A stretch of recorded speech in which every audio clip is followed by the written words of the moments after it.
Bienvenidos a una bienvenidos a una nueva emisión del Abismo del Pantano, totalmente en vivo a través de Radio Pantano. Mi nombre es Víctor Valenzuela y hoy en este episodio estaremos hablando de un tema muy interesante que son los escapes más impresionantes de prisión, pues alrededor del mundo, ¿verdad? Ya ven que el episodio anterior estuvimos hablando sobre los sucesos más violentos y perturbadores aquí en Ciudad Juárez.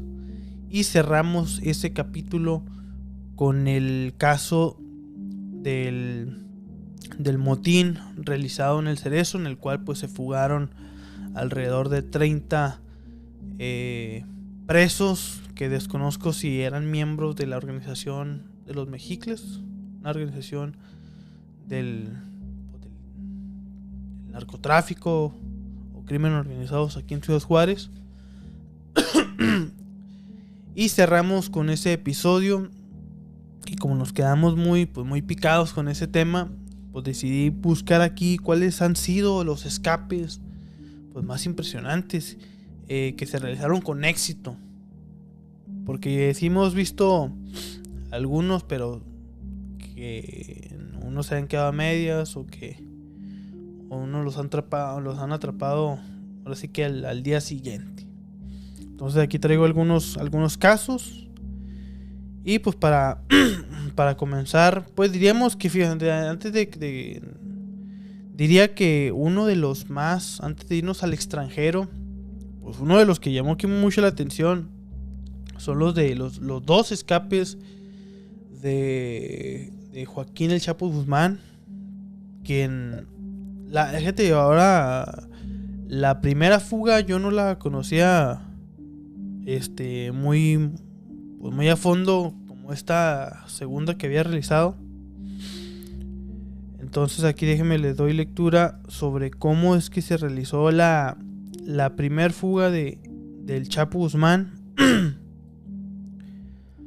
Que tengo entendido que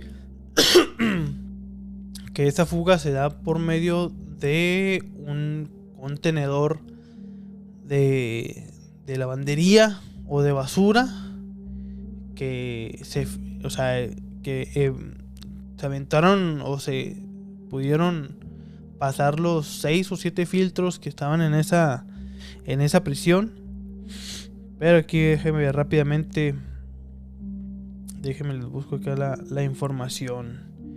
Se dice que la primera fuga del Chapo Guzmán ocurrió el 18 de enero del 2001 en la prisión de alta seguridad de Puente Grande, Jalisco. Según informes, el mafioso huyó en un carrito de lavandería en el cual los reclusos lo llevaron hasta su traslado en un auto de recolección en la aduana del penal. La PGR confirmó que dicho escape contó con la participación de 71 personas y 15 trabajadores del servicio público, quienes tuvieron cuidado para que el carrito de lavandería pudiera subir 3 niveles, pasar a filtros de vigilancia y llegar hasta al estacionamiento. El Chapo Guzmán se convirtió en el famoso más buscado de México y Estados Unidos tras la muerte de Osama Bin Laden, por lo que para conseguir su segunda captura se unieron instituciones mexicanas y la DEA estadounidense. Les digo, esa sí la había escuchado, pero no la había estudiado así tan a fondo. Entonces se dice, hay unos videos aquí en YouTube que ustedes pueden ver que realizan cómo sucedió ese hecho. Entonces se dice que, bueno, aquí como dice la información, había más de 70 personas pues ya compradas para realizar este escape. Y que está muy interesante ese video porque ahí demuestran cómo iban abriendo las puertas de cada filtro de seguridad, cómo incluso pasa desapercibido ese carro que nunca lo revisan para ver pues para ver qué llevaba dentro. Está el testimonio de de quien fue el segundo al mando de este plan, que a él sí lo tenían ahí, sí lo tienen capturado hasta la fecha.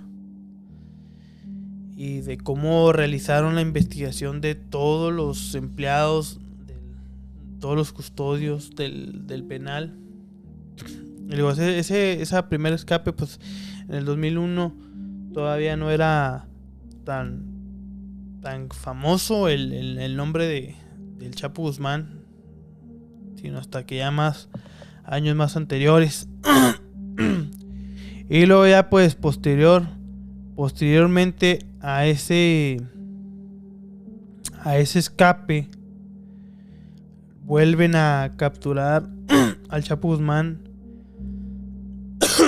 en febrero del 2014. Por segunda vez el Chapo fue llevado a una prisión de la que nunca antes nadie pudo escapar, la cárcel de máxima seguridad de El Altiplano. Sin embargo, el mafioso lo volvió a hacer, y esta vez de una manera que dejó sin palabras a la ciudadanía.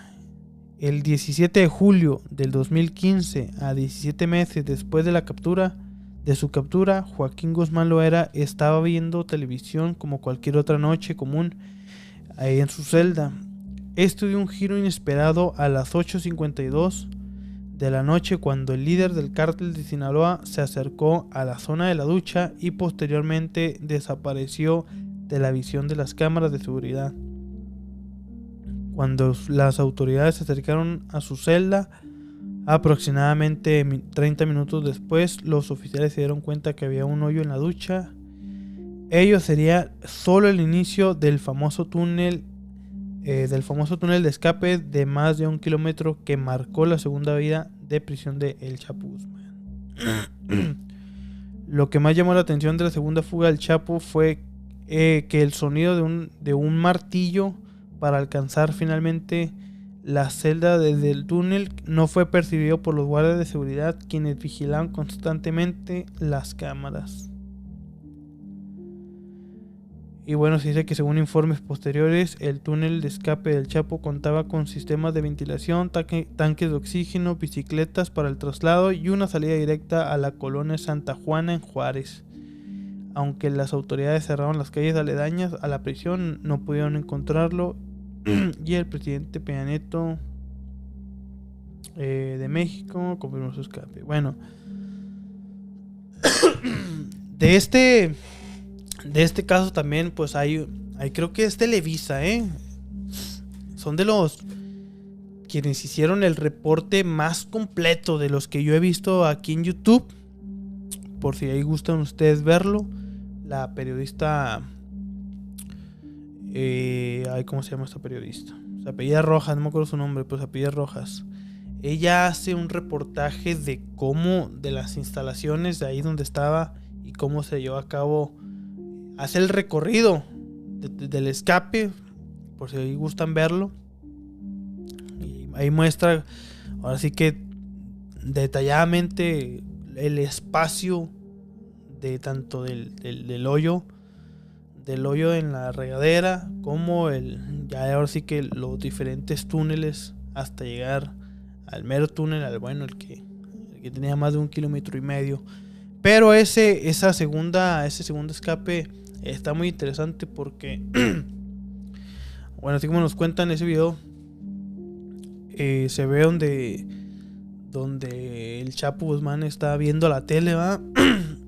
Y ahí se ve que está viendo la tele, y luego se ve que van pasando los minutos, y luego ya es cuando se empiezan a escuchar los golpes así en el concreto, en el piso. Entonces ahí es cuando se empieza a levantar y empieza a hacer a caminar ahí por su celda. Luego, son como en 3 o 4 momentos donde se escuchan nuevamente los golpes. Y luego ya cuando ya se va acercando la hora, es cuando está en huaraches, en sandalias, y luego ya se pone los tenis. Entonces ahí se alcanza a ver donde va primero ahí al WC, o a la taza, como le dicen. Y luego después ya se asoma a allá lo que es la parte de las regaderas, que es el punto ciego donde la cámara que tiene ahí en su celda, o sea, tiene un punto ciego ahí, ya no se alcanza a ver. Y ahí es cuando ya nomás se ve que se agacha y de repente pues ya no se ve. Y luego de ahí en ese mismo reportaje ponen al mismo tiempo las cámaras de seguridad de los vigilantes de las cámaras de seguridad, valga la redundancia, donde se ve que al momento donde se están escuchando los martillazos, ponen a un lado la cámara de los quienes son los guardianes, y pues nada, todos, unos hasta están echados así hasta atrás, sino que ya después de casi media hora es cuando ya uno de los de ahí empieza a ver que no se ve. Y lo mandan a unos custodios a llamarlo. Y ahí se ve donde llegan y con la lámpara ahí le están echando ahí luz. Y le están llamando ahí por su nombre y no responden. Ya hasta después de otros minutos es cuando ya entran a la celda. Y ya es cuando se van hacia al lugar de la regadera. Y es donde ya se escucha que están diciendo por radio de que es que hay un hoyo aquí en las regaderas y...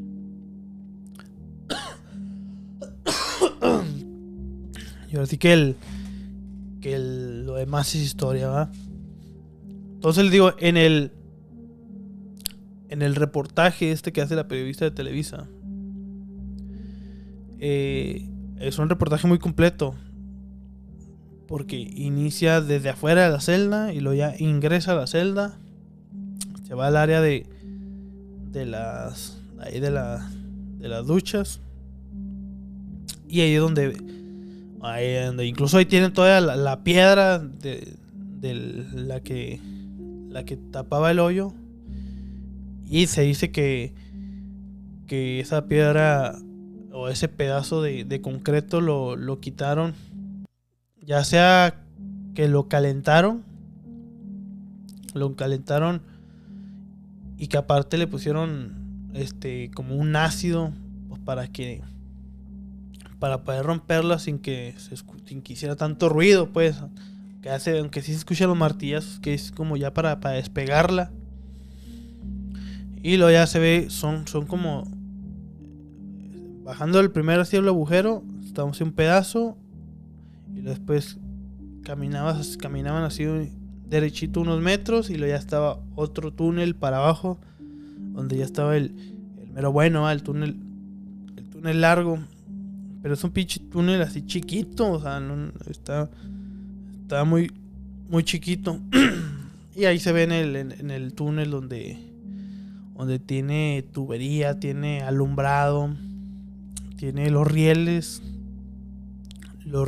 y que era los rieles donde tenían una moto, y esa moto tenía conectada como una caleza, que en el cual fue en la que me imagino que lo trasladaron. Entonces ya se avientan el recorrido y luego ya salen a lo que era una vivienda en construcción que estaba abandonada, que esa es la que por donde salen. Y luego ya cuando ya salen de ahí la periodista, pues ya desde ese punto hace una toma hacia la prisión, y pues se ve la distancia que recorrieron, pues por debajo de la tierra, ¿verdad? Y pues digo, esto fue pues uno de los casos más impresionantes en cuanto a fugas de prisión realizadas con éxito. Pero bueno, les digo, estos son los datos que yo escuché, que yo conozco. Ahí sí se me están pasando otros datos, pues ahí ustedes me van diciendo. Y bueno, seguimos con otro de los datos. Otro de los escapes realizados en prisión. Mira, acá otro que también me llamó mucho la atención es el caso del profesor de yoga que se coló entre los barrotes de su celda para fugarse de la cárcel. Su nombre es Choi Gak-bok, y consiguió escapar de una prisión de Corea del Sur utilizando crema para colarse entre los barrotes de 15 centímetros. Y luego nos dice... A ver, permítame.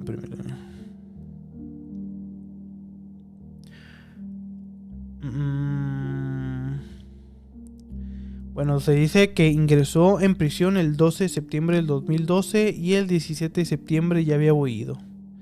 Y la forma en que lo hizo es lo que lo convierte en noticia. Y es que planteó su fuga desde el principio, empezando a untarse durante días cremas y aceites en todo el cuerpo.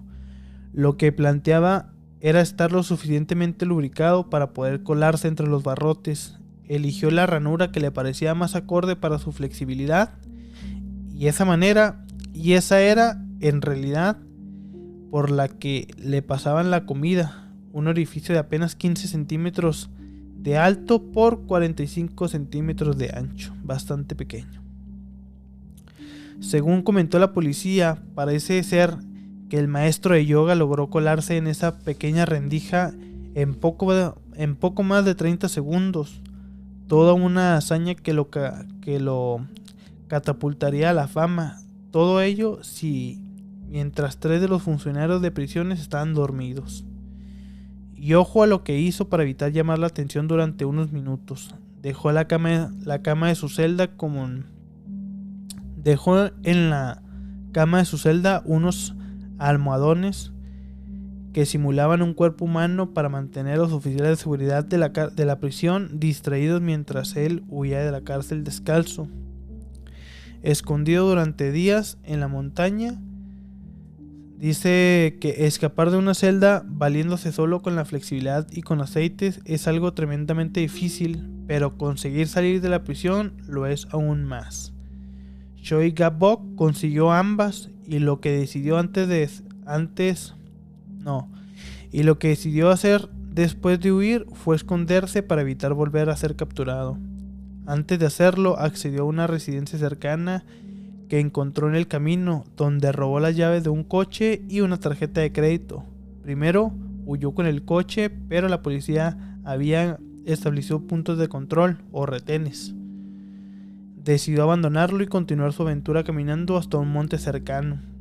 Durante bastantes días consiguió ir escapando entre las montañas, moviéndose de noche para evitar ser descubierto por las mañanas, ya que la policía había establecido todo un dispositivo de vigilancia por medio de helicópteros, perros y coches. Como parte de su huida, acabó en la ciudad de Miryang, al sur del país. Allí lo vieron un par de vecinos que informaron a la policía en cuanto lo reconocieron. Por cierto, que a uno de ellos le llegó a robar, incluyendo paquetes de ramen para poder comer. Lo siento, sentenciaba la nota que dejó a este vecino, firmándola como el ladrón Choi.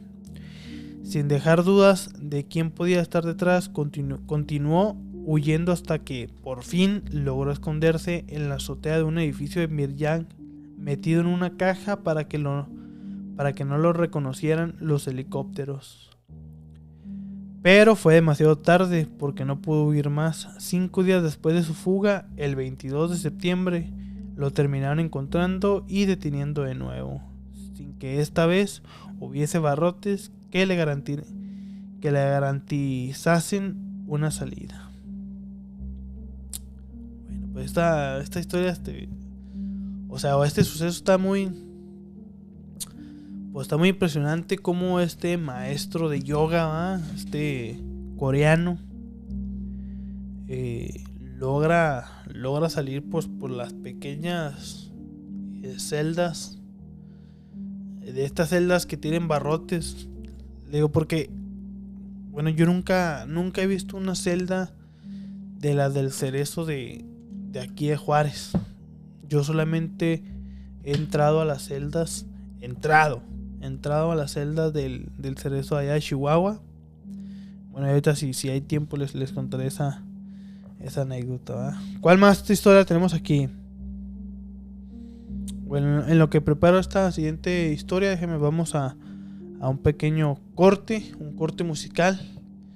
¿Qué estaremos poniendo aquí de rolitas? Estaremos poniendo algo de Black Sabbath.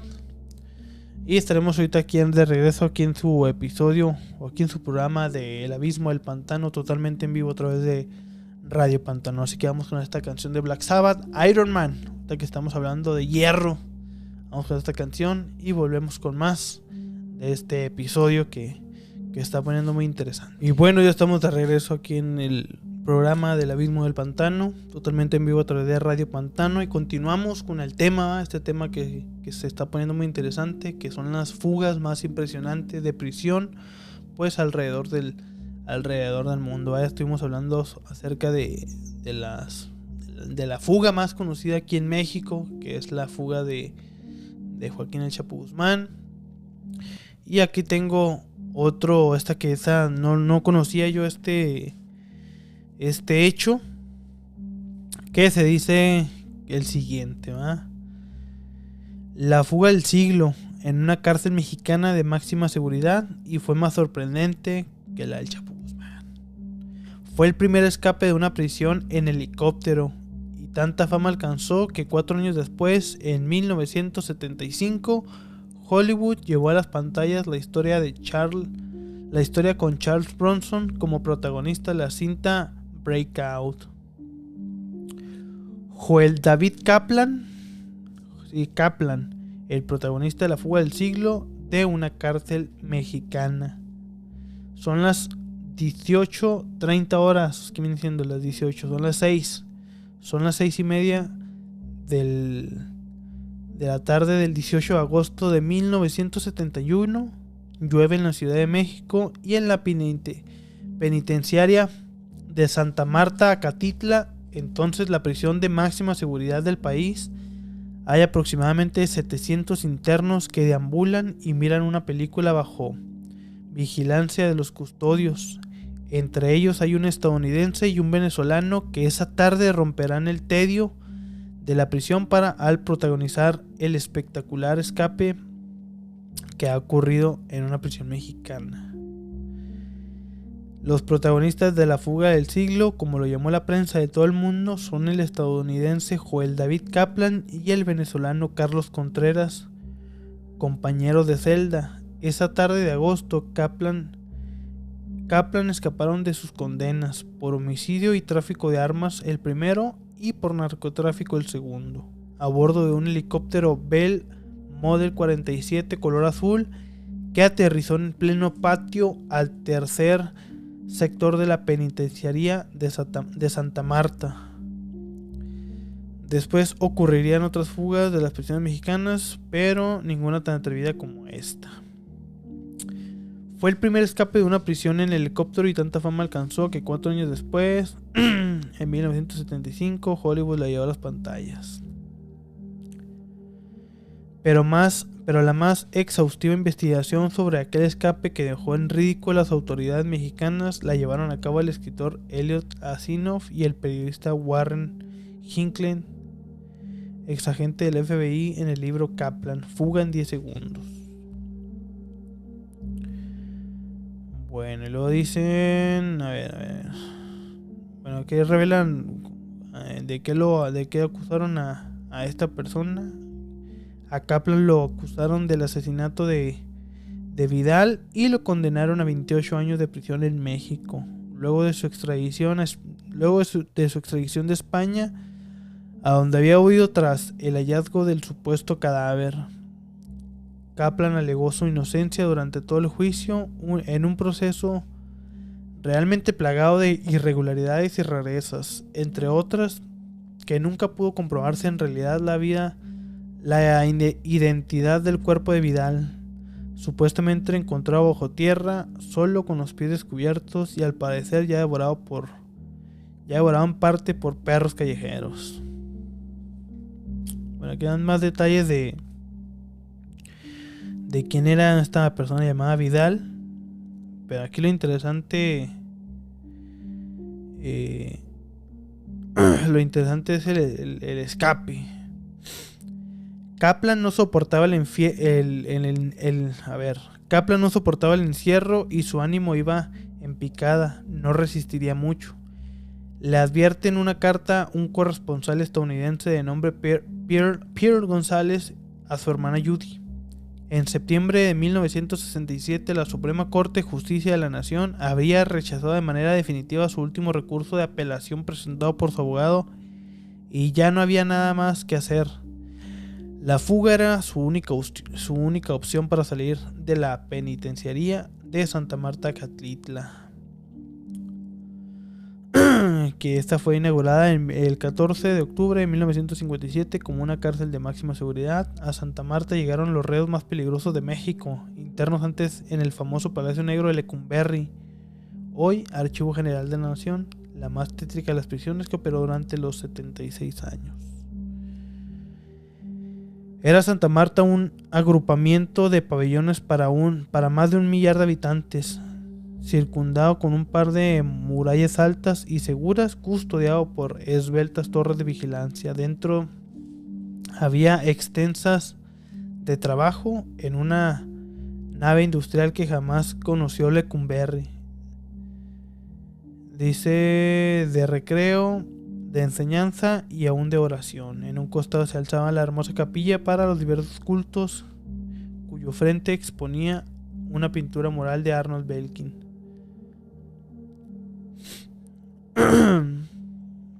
Y luego nos dicen, a ver, que nos dan más datos de las personas. Según el libro Kaplan, Fuga en 10 segundos, el estadounidense gozaba en prisión de una celda solo compartida con el venezolano que lo acompañó en su escape. Visitas conyugales ilimitadas, noches de póker, buena comida, whisky y ron. Nada compensaba el encierro y su cabeza comenzaba a urdir ideas de fuga, los insólitos intentos de escape. Antes de lograr la fuga del siglo, Kaplan tuvo otros malogrados planes de escape que significaron miles de dólares en sobornos, entre otros, aparentar una apendicitis para salir de la penitenciaría en ambulancia. En esa ocasión, el conductor de la ambulancia de la cárcel, con quien había convenido un pago de 75,000 pesos para sacarlo, se fue de farra con el adelanto del dinero que ya había recibido de Kaplan. Llegó borracho al trabajo y lo despidieron antes de concretar la fuga. Madre! En sus declaraciones ante el juez, Kaplan siempre sostuvo su inocencia. El plan era sacar a Kaplan enfermo de la cárcel, trasladarlo en ambulancia hasta un domicilio en la Ciudad de México y ahí dejarlo en manos de 2 mujeres estadounidenses y un canadiense manco que lo llevarían hasta la frontera con Estados Unidos, haciéndose pasar por turistas. Kaplan también intentó salir por un túnel cavando desde el gallinero instalado en un terreno que había adquirido una pareja de mexicanos en la zona del ex lago de Texcoco, apenas 200 metros del patio del dormitorio 1 donde estaba su celda. En esa ocasión, el plan avanzó hasta topar con una piedra volcánica del subsuelo que impidió seguir cavando. De la cabeza de Kaplan surgieron otras ideas de fuga y de la cartera de su hermana el dinero para financiarlas. Pensó en la posibilidad de incendiar la penitenciaría, hacerse pasar por muerto, con la complicidad de los custodios comprados con el dinero de su familia y salir escondido entre la ropa sucia de la lavandería, como le hizo el Chapo Guzmán del 2001. También urdió una fuga en un compartimento oculto colocado en la defensa de un camión y trasladado por razones de salud a una cárcel de la ciudad de Cuernavaca, donde tendrá más posibilidades de escapar. Ninguno de sus planes prosperó. Su hermana advertía del mal ánimo de su hermano, apoyó su última carta fuerte, huir por aire. Los hermanos Kaplan contrataron a una especie de mercenario de la época de nombre Victor Statter, quien había combatido en la Segunda Guerra Mundial y vivía del contrabando de mercancías transportadas en su propio avión. De acuerdo con el periodista Humberto Paget, que tuvo acceso a los informes del caso, Statter lanzó el anzuelo del soborno en las altas aguas de la política mexicana. Nadie quiso colaborar. De por medio estaba la relación con Estados Unidos y particular interés de la CIA en Kaplan por sus antecedentes.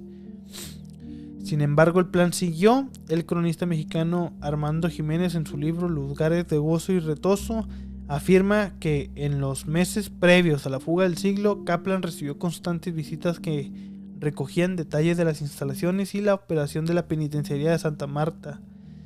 Stater, por su parte, contactó a Hardy Overville, un tejano a quien llamaba Cotton, que entonces volaba una avioneta fumigadora. Él a su vez contrató a Roger Heschner, un piloto de combate en Vietnam de 29 años que asumiría el control del helicóptero para la huida. También involucraron a un agente de bienes raíces, familiar de Stater, quien se hizo pasar por un criminólogo para acceder a la cárcel y conocerla por dentro, guiado por el propio director.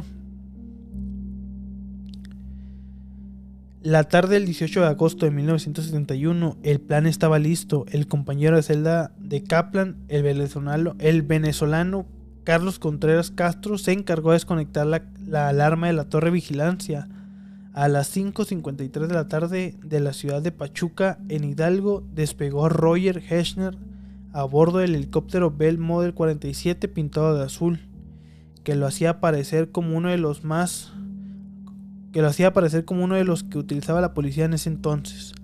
A las 6:35 de la tarde, entre la lluvia, aterrizó el helicóptero en el patio del tercer sector de la penitenciaría de Santa Marta, Catitla. Los custodios reaccionaron tarde, notaron apenas que la matrícula no correspondían a las aeronaves de la policía. Un vigilante de nombre Victoriano Cruz intentó disparar, pero su arma se trabó. Los vigilantes en las torres no supieron qué hacer, estaban confusos, dudaban si saludar o disparar debido al color azul oficial, escribe Jiménez. Y bueno, aquí nos muestran una imagen de cómo era el helicóptero Bell 47 en el que escaparon Kaplan y Contreras. Pues no sé si es por el ángulo, pero pues se ve muy chiquillo. Como, bueno, me imagino que de ahí de ese tipo chasis donde se agarraron y fuga. En 10 segundos Kaplan y Contreras salieron de debajo de un techo del dormitorio. Atravesaron la cancha de fútbol y saltaron hacia el helicóptero, que de inmediato despegó con rumbo a un llano de la misma ciudad de Pachuca, donde había partido hace menos de una hora. Allí esperaron 2 avionetas. Una abordó Contreras con rumbo a Sudamérica y en la otra subió Kaplan con una ruta hacia Brownsville, Texas. Nada más se supo de él. En solo 10 segundos el estadounidense había logrado ir luego de 8 años en prisión. La suya fue la fuga del siglo. Órale, le digo, pues bueno, esta historia yo no la conocía, esta fuga de 1971. Y la película la hicieron en 1975. Y digo, esta fuga yo no la conocía y pues está muy interesante. De hecho, hay una serie que yo hace muchos años veía. No sé si era la del Señor de los Cielos o era la de Enemigo Íntimo. Una de esas dos. Yo creo que era la de Enemigo Íntimo porque la del Señor de los Cielos nunca la vi. O sea, la ubico, pero no, que yo me acuerdo de verla, no. Y en una de esas yo me acuerdo haber visto una escena de helicóptero, así de prisión. Me imagino que de este caso se habrán inspirado.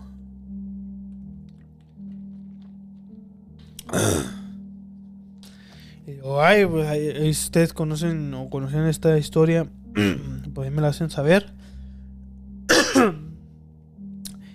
Y pues creo que una también de las que pasaron a la historia en cuanto a escapes de prisión, pues es la del escape de Alcatraz, ¿verdad? Entonces vamos a darle lectura para que nos cuenten pues a más detalles, ¿verdad? Es que, o sea, yo solamente las conozco así de pasada, como se dicen, pero aquí tengo la información pues para ir leyéndolas, para ir conociendo más detalles. Aquí todos estamos conociendo más detalles sobre estos sucesos. La fuga de Alcatraz se refiere al único escape realizado de la prisión de Alcatraz, y a uno de los más complejos de la historia. Los reclusos que formaron parte de la fuga fueron Frank Morris, John Anglin y Clarence Anglin, y Allen West, aunque este último tardó demasiado en salir de su celda y no consiguió escapar. O sea, 4 cabrones habían planeado este escape, pero solo 3 son los que sí lo consiguieron. La idea fue de Frank Morris, quien de hecho ya estaba ideando su escape cuando fue asignado a Alcatraz, pero no fue hasta que observó con más detalle las rejillas de su bloque que comenzó a intentarlo. El FBI y los funcionarios locales encargados de hacer cumplir la ley siguieron cientos de pistas en los años siguientes, pero nunca ha surgido ninguna evidencia concluyente que favorezca el éxito o el fracaso del intento. A ver, luego dice que las autoridades, los periodistas, los familiares y los aficionados entusiastas han propuesto numerosas teorías de plausibilidad muy variable.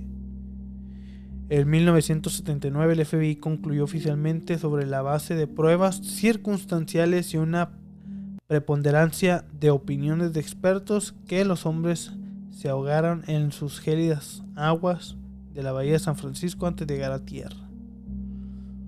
Bueno, aquí dice que según estos güeyes dicen que estos güeyes no la libraron. Pero había escuchado que habían mandado una carta al FBI. Pues no me crean, como siempre les digo. Ok, pero vamos, aquí estamos por el escape.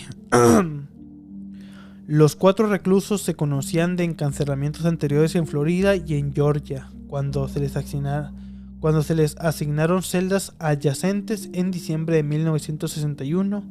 Comenzaron a formular un plan de escape bajo el liderazgo de Morris.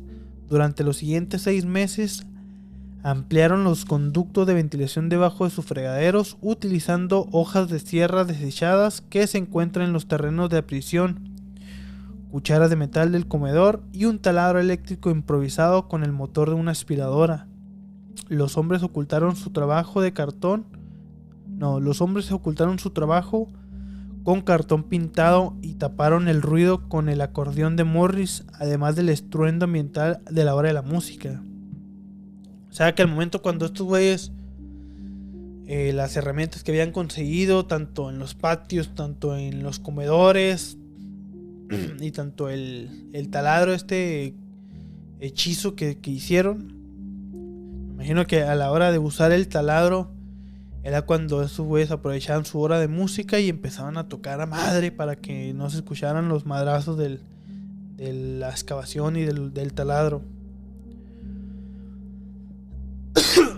Una vez que los agujeros fueron lo suficientemente anchos para pasar, los hombres accedieron al corredor de servicios públicos sin vigilancia, directamente detrás del nivel de sus celdas, y subieron al nivel superior vacío del bloque de celdas, donde establecieron un taller clandestino. Aquí, utilizando más de 50 impermeables, entre otros materiales robados y donados, construyeron salvavidas basados en un diseño que uno de ellos encontró en el popular Mechanics. También hicieron una balsa de goma de 6 por 14 pies, las costuras cuidadosamente cosidas a mano y selladas con calor de las tuberías de vapor cercanas. Las paletas se improvisaron con madera de desecho y tornillos. Finalmente, treparon por un conducto de ventilación hasta el techo y quitaron los remaches que sujetaban un gran ventilador en su lugar. Bueno, y aquí nos muestran una de las cabezas encontradas en la celda de Morris. Bueno, supuestamente esta es la original. La nariz se rompió cuando la cabeza se cayó de la cama y golpeó el suelo después de que un guardia atravesó los bloques y la empujó. Bueno, continuamos. Los hombres ocultaron su ausencia mientras trabajaban fuera de sus celdas y después de la fuga en sí, esculpiendo cabezas con una mezcla casera de jabón, pasta de dientes, polvo de cemento y papel higiénico, parecida al papel maché, y dándoles una apariencia realista con pinturas del taller de mantenimiento y cabello del piso de la barbería, con toallas y ropa amontonadas debajo de las mantas en sus literas y los muñecos colocados sobre las almohadas parecían estar durmiendo. En la noche del 11 de junio de 1962, con todos los preparativos en su lugar, los hombres iniciaron su plan. West descubrió que el cemento que se había usado para reforzar el concreto desmoronado alrededor de su ventilación se había endurecido, estrechando la abertura y fijando la rejilla en su lugar. Para cuando logró quitar la rejilla y volver a ensanchar el agujero, los demás se habían ido sin él. Regresó a su celda y se fue a dormir. Desde el pasillo de servicio, Morris y los Anglin subieron por el conducto de ventilación hasta el techo. Los guardias escucharon un fuerte estruendo cuando salieron del pozo, pero no se escuchó nada más y no se investigó la fuente del ruido. Llevando su equipo con ellos, descendieron 50 pies o 15 metros hasta el suelo, deslizándose por un tubo de ventilación de la cocina, y luego treparon 2 cercas perimetrales de alambre de púas de 12 pies en la costa noroeste, cerca de la planta de energía, un punto ciego en la red de reflectores y torres de armas de la prisión. Inflaron su balsa con una concertina robada a otro recluso y modificada para que le sirviera de fuelle.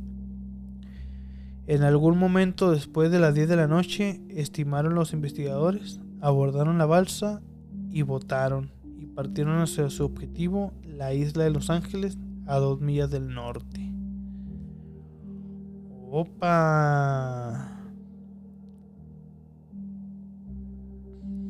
Bueno, aquí están unos pequeños datos de cómo realizaron su escape.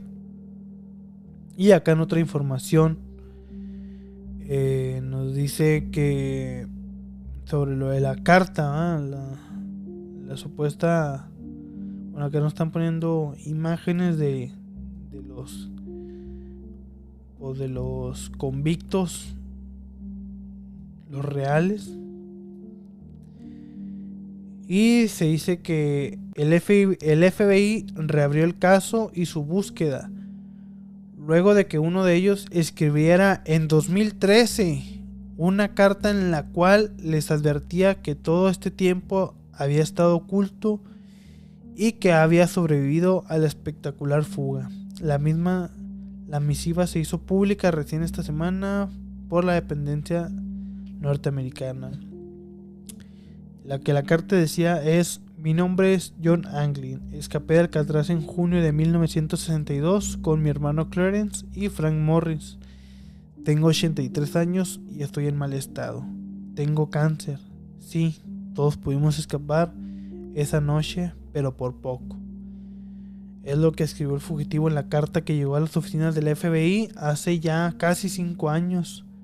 Según las pericias hechas sobre la epístola, esta es legítima y obligó a esa dependencia a reabrir lo que llamaban un caso frío por el paso del tiempo y pretendía un trato.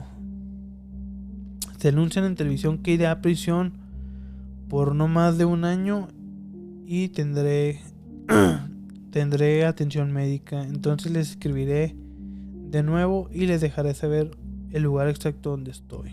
No es broma. El escape diseñado por los 3 delincuentes dedicados al robo de bancos fue perfecto. Fue ejecutado el 11 de junio de aquel año, luego de agrandar los respiraderos de sus celdas con un taladro casero. Luego de atravesar lo que era la puerta de entrada de su túnel, caminaron en la oscuridad de la noche a través de cañerías hasta llegar al techo. Con unos salvavidas improvisados y muy precarios, intentaron llegar a tierra firme, algo que las autoridades descartaron que hubieran logrado. Y pues bueno, aquí hay más imágenes sobre la celda, el orificio, las herramientas que utilizaron para la excavación y los planos de cómo estaba distribuida pues esta prisión de Alcatraz. Y pues ya que muestran cómo era.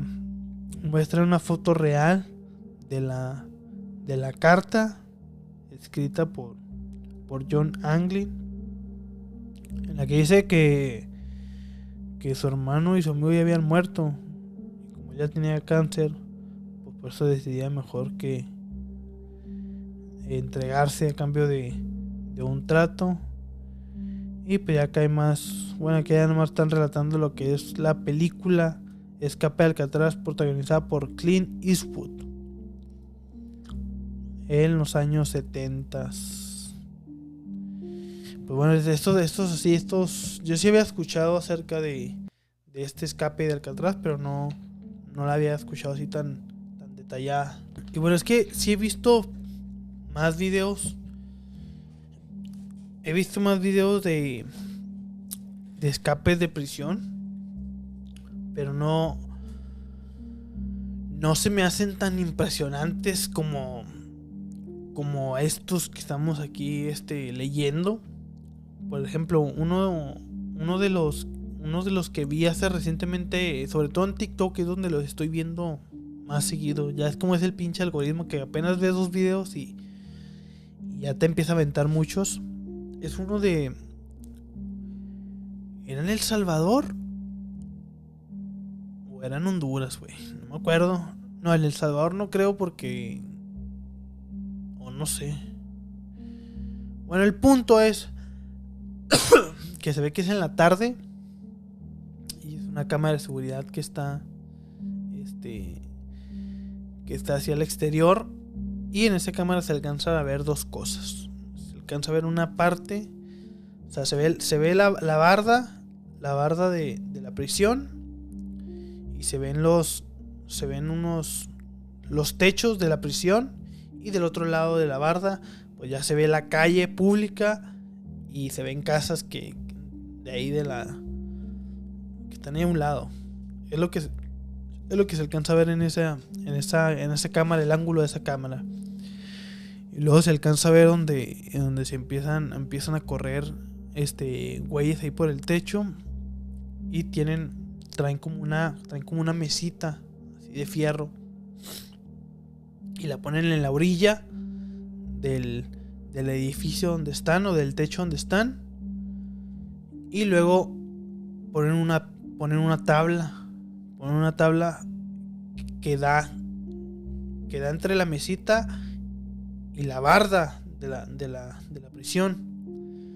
Entonces ya de ahí se ve nomás como que la están pensando, y de repente un güey corre a madre por la tabla, se sube hacia la tabla y corre el güey, y como que no había visto la altura de la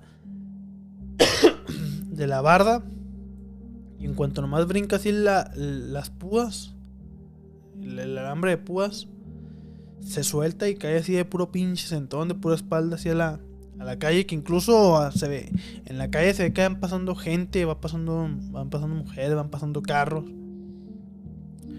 y de repente pues ya nada más uno se avienta, uno se anima al escape, y el otro también, el que le sigue, empiezan a pelarse. Ese es uno de los videos así cortitos que yo he visto. Otro así ha sido el de unos güeyes que como que los tienen limpiando los patios, y luego de repente los llevan a tirar una basura, o le van a tirar un desmadre afuera ya de la prisión, a los pinches contenedores esos cuadrados de basura, pero ya están afuera de la prisión y solamente va un guardia así atrás de ellos. Y pues no sé, como que estaba muy confiado el guardia, no sé qué pedo, y de repente como que los pierde de vista así como por 2 segundos, y ahí es cuando estos güeyes empiezan así, se hacen así para atrás del bote, del contenedor de basura, y se pelan a madre. Otro que me dio mucha risa fue el caso de un güey que...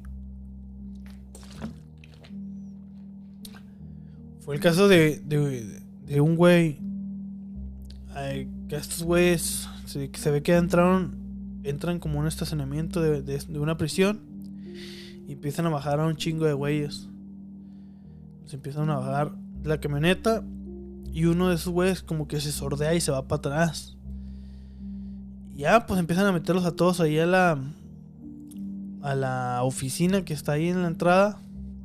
Y le digo, y un güey se sordea y se va así por atrás. Y ya cuando ve como que el güey ve que cierran la puerta, se sube a la camioneta en la que los traían, se sube y le da y se lleva, ahora sí que la pinche cortina esa metálica se la lleva el güey, ¡pah! Y así es como se pela. Otro güey, que ese también lo vi en un video de un güey que está ahí sentado hablando por teléfono y que supuestamente está hablando con su morra y que ella lo estaba esperando allá afuera en el estacionamiento en un carro. Y ahí frente al teléfono donde está el güey está una ventanita, tiene un pinche cuadrito de ventanita, y como que el güey nomás está ahí esperando el momento para realizar su escape. Y como que ve que se distrayeron o que están distraídos los demás. Y fuga de un pinche brinco, ¡faz! Cruza el cuadrito de la prisión. Del cuadrito está la ventana. De adentro de la prisión a lo que es como la entrada, la recepción, pues. Brinca. Y la gente que estaba ahí pues nomás se asusta. Y el güey sale corriendo madre hasta el carro donde está la mujer esperándolo. Y creo que eso no duraron mucho, que sí los agarraron un poco después. ¿Cuál más datos ustedes recuerdan de estos casos de prisión? Uno bueno, esta sí estuvo muy mamona. Es ¿dónde fue este? No sé si fue en Colombia. Del preso que intentó fugarse, pero que se vistió de mujer, que le habían llevado pelucas, le habían llevado como una tipo máscara así, látex de mujer, que supuestamente en las visitas que tenían le ingresaban este disfraz, esta ropa, pelucas, incluso hasta lentes y la chingada. Pero ahí sí no puedo yo entender, va, cómo este güey sí lo vio posible cuando la chingada máscara esa que aparentaba ser de mujer, pues obviamente a la vista, o sea, a la vista cualquier persona, cualquier niño puede ver que es falsa esa madre. Pero aún así aquí el güey tuvo la esperanza para que dijo, a lo mejor sí se arma. Y pues no, ahí sí no lo logró el güey, pero pues le hizo el intento. Y pues bueno, es como nos despedimos. Ya nos pasamos de hecho del horario. Así que pues agradecerles la atención. Gracias por acompañarme en un episodio más del Abismo del Pantano. Ya nos estaremos escuchando y nos estaremos viendo la próxima semana, a ver con qué tema estará bueno. Y esta fue una emisión más del Abismo del Pantano, totalmente en vivo a través de Radio Pantano. La música o la ambientación musical aquí de este programa es a cargo de la música de Repulsive. Ahí por si gustan buscarlo, tiene buenas rolas de suspenso y horror. Repulsive, aquí mismo en YouTube.